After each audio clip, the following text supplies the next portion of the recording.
Hello.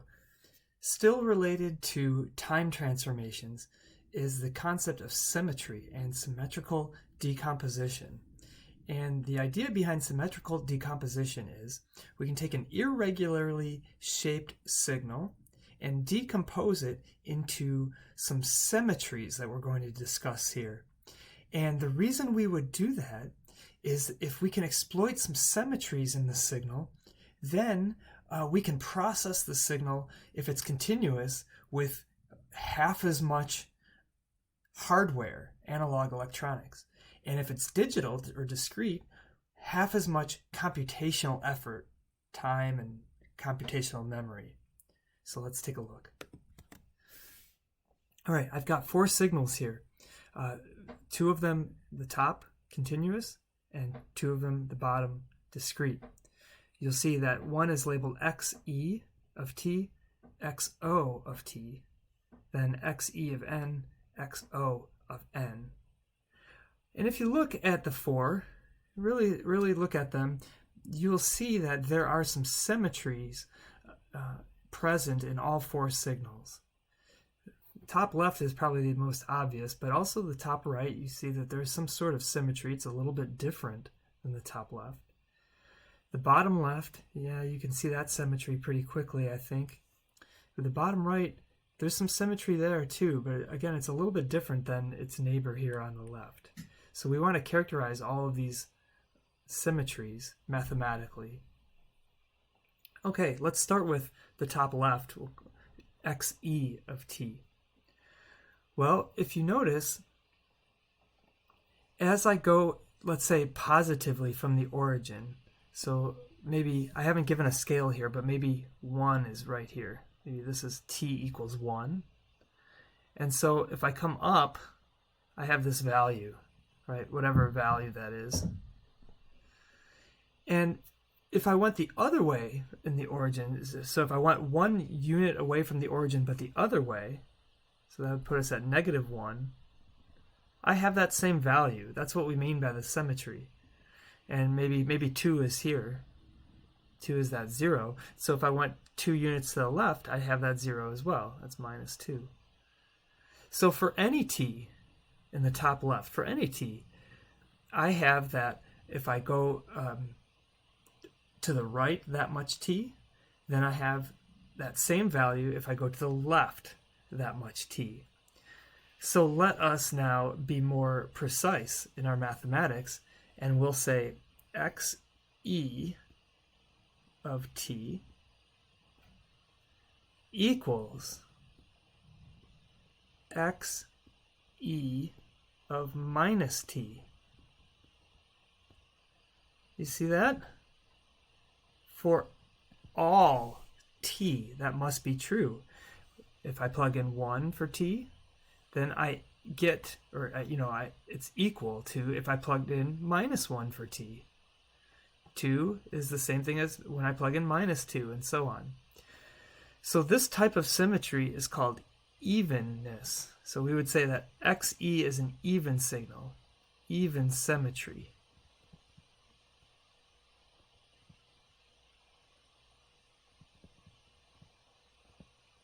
It's like having a mirror right there at the origin, and it's reflecting the positive time to the negative time, and vice versa. So an even signal must satisfy this here in the box. Now let us look at the top right signal, xo of t. So xo has a different type of symmetry. First of all, notice it is not even, because let's say 1 is right here. If I plug in 1 for t, I do not get the same thing when I plug in -1, right? I do not have this value up here. I have a value down here, actually, the negative of that value. And that's really the kicker here, is that this signal has this property, that xo of t is equal to negative xo of minus t. if I plugged in t equals 1, I get out the negative, or the opposite of what I get when I plug in negative 1. X of 1 is equal to minus. So let me be more concrete here. If I plugged in x of 1, let's say that this value is minus, let's say this is a height of 2. Okay, so I plugged in 1 for t and I get 2 out. Now if I plug in minus 1, I get minus 2 out. And maybe this here is 1.5, and that's the peak, and that might be 2.5. So if I plugged in minus 1.5, I would get minus 2.5. So there's a symmetry here, and it's doubly reflective.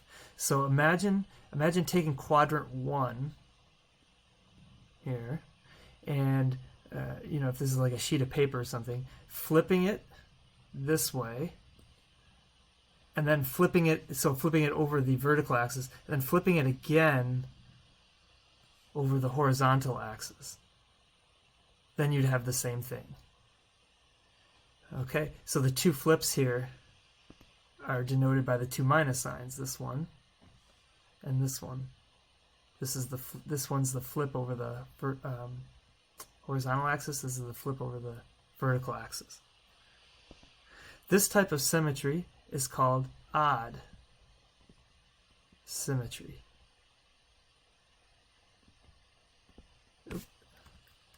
Symmetry. Okay, and so any signal that satisfies this thing in the box is called an odd signal. If we identify an odd signal or an even signal, as I said in the introductory part of this video, that we can reduce the amount of hardware that we need to process these signals. Okay, and then in keeping with the odd signal here, there's something very special about an odd signal that happens at the origin. Notice that if this equation is satisfied in the box, if I plug in 0 for t,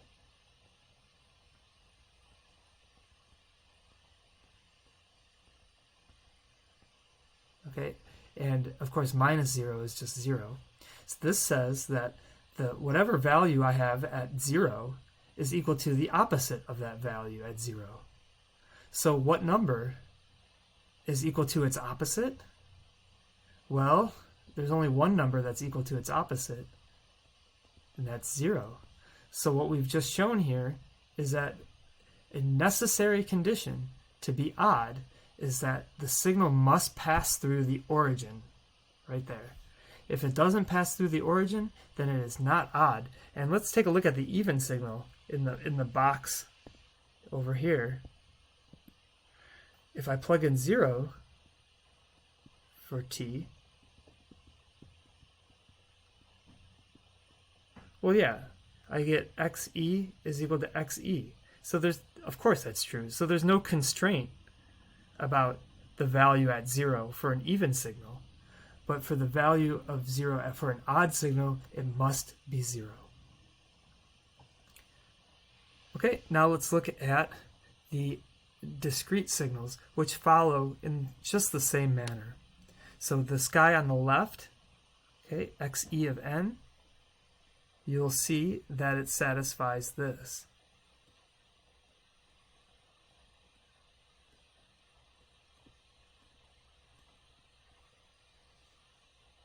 This is an even discrete time signal.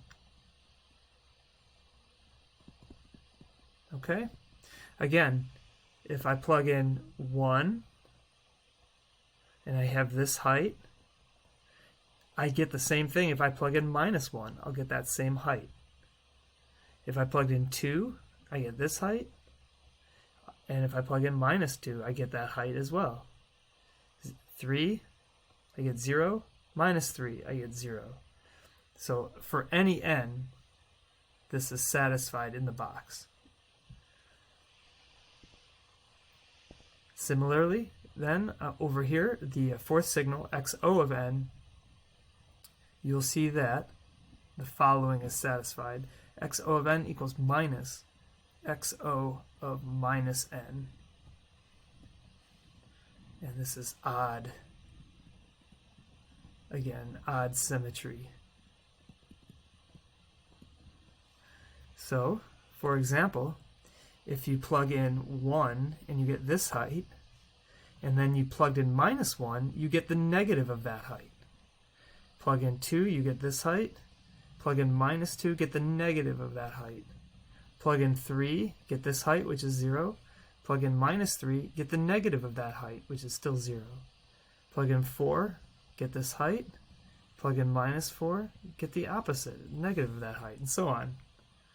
So that's an odd signal.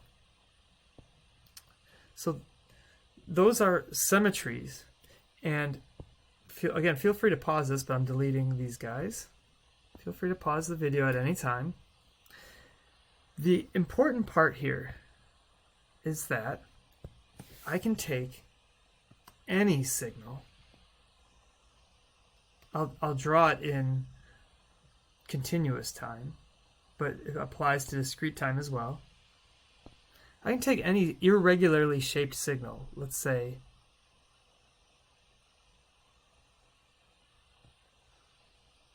this guy. Call that x of t. Okay, and I can decompose it into even and odd components. So hopefully you agree with me that this signal as is not even and it's not odd.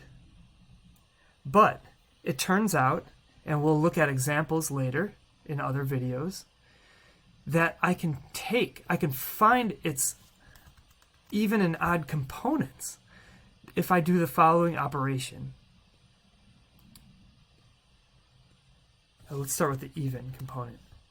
I can find its even component, denoted here again by xe of t, if I take the average of the signal with its time reverse representation. Remember that if I put a negative there, okay, that has the effect of reversing the signal. So if I take the signal and add to it its reflection and divide by 2, so I'm taking the average of the signal with its reflection, that gives me the even component of this thing. Okay, and similarly, if I take the average of the signal with the opposite of its reflection, like this, then that gives me the odd component of x of t. And so what does that mean, though? What does the odd and the even components mean? Well, that means that x of t can be written like this.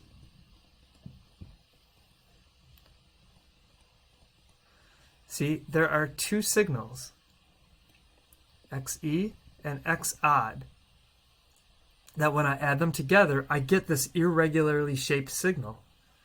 So I need to figure out what xe is and what xo is, and here they are. This is how you figure them out. We'll look at examples later. And this applies for discrete time as well.